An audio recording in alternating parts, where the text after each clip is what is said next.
బ్రిటన్‌లో ఉన్నటువంటి ప్రభుత్వం లేబర్ ప్రభుత్వం.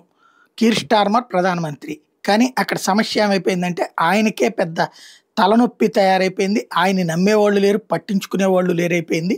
క్రమంగా బ్రిటన్‌లో లేబర్ పార్టీ ఏదైతే అధికారంలో ఉన్న లేబర్ పార్టీకి సంబంధించి అంటే కీర్ స్టార్మర్ అప్రూవల్ రేటింగ్స్ ఒకప్పుడు కూడా పెద్దగా ఏం లేదు. లేబర్ పార్టీకి కూడా అప్రూవల్ రేటింగ్స్ పెద్దగా ఏం లేవు. ఇక్కడ ప్రత్యర్థులకి బలహీనపడటం, అట్లాగే రిఫార్మ్ యూకే సక్సెస్ పెరగటం అన్నటువంటి దానివల్ల దెబ్బతిన్నటువంటి పరిస్థితి వీళ్ళకి సంబంధించినటువంటిది.